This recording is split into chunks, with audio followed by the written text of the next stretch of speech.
Voilà comment jouer le Divi de Divi Loterie 2020.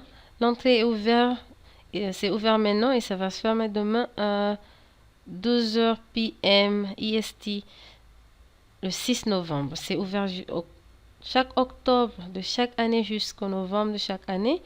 Donc souvent les dates changent, mais ça a toujours été dans ces dates-là, entre octobre et novembre. Donc l'entrée est toujours là en ligne.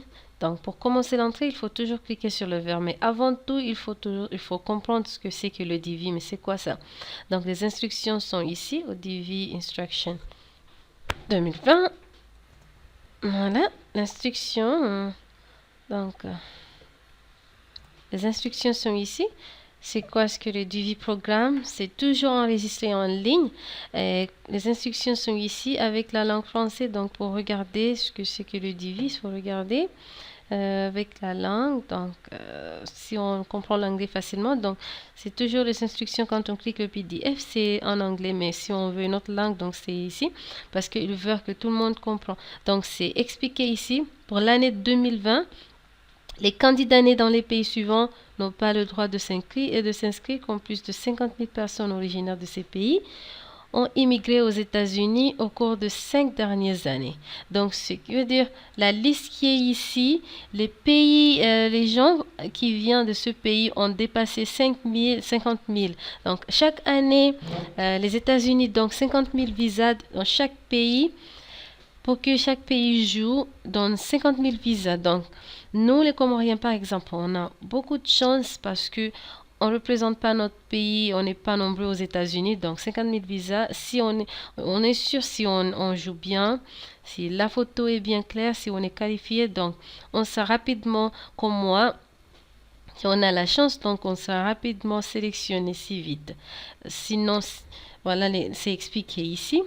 Le Bangladesh, le Brésil, la liste qui est ici, c'est plus, ils sont beaucoup aux États-Unis. Donc pour jouer, il y a une condition, les pays qui sont nés dans les pays qualifiés, éligibles, on peut jouer. Première condition, d'abord, on doit être dans la liste des pays qui sont éligibles.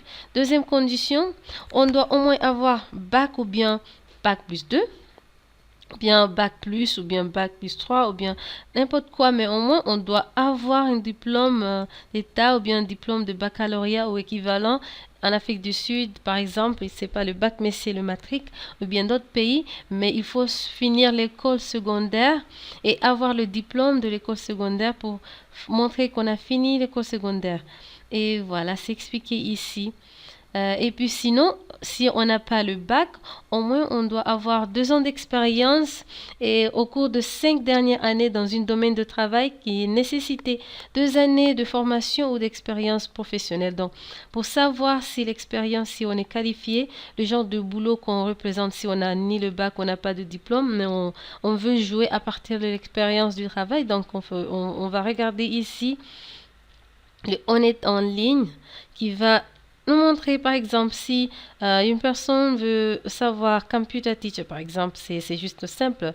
Les professeurs d'ordinateur, et puis je mets la recherche ici, qui montre beaucoup de boulot concernant professeurs d'ordinateur ou bien, par exemple, moi j'ai juste cliqué parce que maintenant, le genre de boulot que j'enseigne l'informatique dans une école secondaire et aussi je suis Network Computer System Administrator.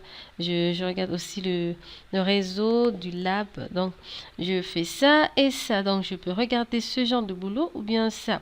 Je clique seulement ça. Computer et ce qu'on doit vraiment regarder ici, c'est le job zone. Le job zone, le titre, ça doit au moins être zone faux pour être considéré. Si on n'a pas de zone faux dans le travail, même si on est sélectionné, il faut même pas y aller pour l'entretien parce qu'on risque d'être disqualifié avec l'argent qu'on est donné. Parce que eux, ils disent zone faux, donc le genre de boulot qu'on a, même si, voilà, c'est pour moi, le simple métier de teachers avec qui enseigne l'ordinateur. J'ai juste mis pour l'exemple. c'est 7 au moins et ça demande bachelor's degree ou bien post-secondary ou bien master, quelque chose comme ça. Voilà. Donc,